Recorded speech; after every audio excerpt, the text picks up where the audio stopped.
MS Excel में reference operators last operators होंगे और इन ऑपरेटर्स को हम यहाँ पे यूज़ करते हैं रेफरेंस देने के लिए। जैसे कि मान लें मैं यहाँ पे इक्वल्स टू सम और फिर ब्रैकेट स्टार्ट, ये वाला सेल इसे सेलेक्ट करके दे देता हूँ और इसके बाद कोमा, फिर ये सेल सेलेक्ट करके दे देता हूँ और इसके बाद इंटर।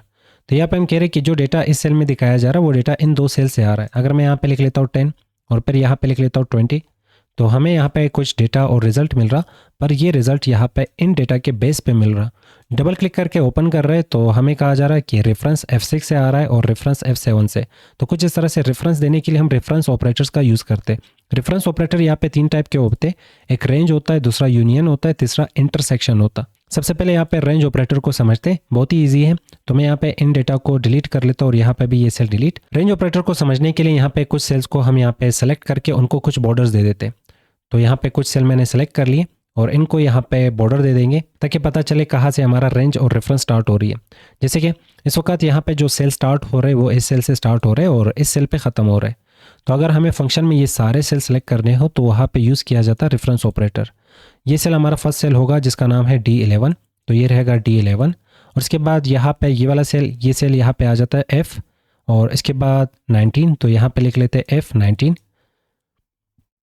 अब अगर हमें ये सारे सेल सेलेक्ट करने हो तो सिंपल हम कुछ यूँ लिखते हैं कि D11 से लेकर इसके दरमियान में यहाँ पे कोलन और फिर F19 तक, इनके बीच में यहाँ पे जितने भी सेल्स होंगे वो सारे सेलेक्ट होंगे लास्ट पॉइंट तक। तो हम कह रहे हैं यहाँ से स्टार्ट कर लो और यहाँ पे एंड कर लो, यहाँ पे ख़त्म कर लो सेल्स का सिलेक्शन और रेफरेंस सिलेक्शन। अब रेंज ऑपरेटर को समझने के लिए किसी एक फंक्शन का एग्जांपल लेते हैं, जैसे कि equals to some bracket start.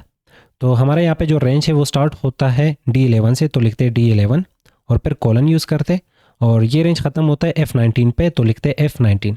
तो दरमियान के यहाँ पे सारे सेल्स इसने सेलेक्ट कर लिए, यहाँ से स्टार्ट हुआ और यहाँ पे ख़त्म। हम सिंपल कह रहे हैं कि D11 से रेंज सिलेक्शन स्टार्ट कर लो और F19 पे इसे ख़त्म कर लो। अब जैसे इंटर करेंगे तो अगर इसमें डेटा आ रही होगी तो सम फंक्शन उसे जमा करके हमें दे देगा। अब सम फंक्शन हम ऑलरेडी कवर कर चुके हैं फिलहाल। नेक्स्ट आ जाता है यहाँ पे यूनियन ऑपरेटर, और यूनियन ऑपरेटर को हम यूज़ करते हैं अलग अलग रेफरेंसेस से और अलग अलग जगहों से और सेल से डेटा उठा के उसके ऊपर कैलकुलेशन करना। जैसे कि equals to some bracket start, यहाँ पे मैं ये सेल इसे सेलेक्ट करके दे रहा हूँ और इसके बाद मैं चाह रहा हूँ कि ये सेल भी मुझे सेलेक्ट करना है, इस सेल का डेटा और सिर्फ इस सेल का डेटा मुझे जमा करना है। अब अगर मैं इस सेल पे क्लिक कर रहा हूँ तो यहाँ पे पहला वाला सेल अनसेलेक्ट हो चुका है, और अगर फर्स्ट सेल पे हम क्लिक करते हैं तो लास्ट सेल या जो हमने सेल सेलेक्ट किया था वो अनसेलेक्ट हो चुका है। तो इसके लिए हम यहाँ पे कोमा यूज़ करते हैं।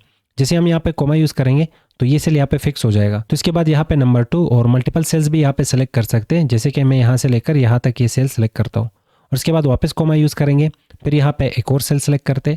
तो कुछ इस तरह से हम मल्टीपल सेल्स को सेलेक्ट करके उनका यूनियन बना सकते और उनको एक साथ यहाँ पे कैलकुलेट कर सकते। जैसे ब्रैकेट क्लोज करेंगे तो हमने यहाँ पे कोमा के थ्रू अलग अलग जगहों से सेल्स को और डेटा को सेलेक्ट करके उनके ऊपर कैलकुलेशन परफॉर्म की। नेक्स्ट आ जाता है यहाँ पे स्पेस, और स्पेस को हम यहाँ पे इंटरसेक्शन पॉइंट को ढूंढने के लिए यूज़ करते हैं। जैसे मैं यहाँ पे लिख लेता हूँ 1 और कंट्रोल के साथ इसे नीचे की तरफ ड्रैग करते ताकि हमें बाकी नंबर्स मिले। इसके बाद यहाँ पे भी कुछ नंबर्स लिख लेते हैं, जैसे कि 200 और यहाँ पे लिख लेते हैं 99। अब यहाँ पे ये हमारे पास एक कॉलम है और कॉलम में डेटा आ रहा है, और यहाँ पे एक रो है और इस रो में डेटा आ रहा है। अब यहाँ पे जो कॉलम है और रो है एक पॉइंट पे एक दूसरे को इंटरसेक्ट कर रहे हैं, तो वो पॉइंट अगर हमें ढूंढना है तो उसके लिए हम यहाँ पे स्पेस का यूज़ कर सकते हैं।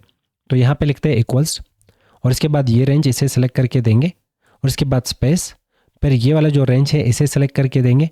जिसे इंटर करेंगे तो ये हमें कह रहा है कि 5 यहाँ पे दोनों में कॉमन आ रहा है,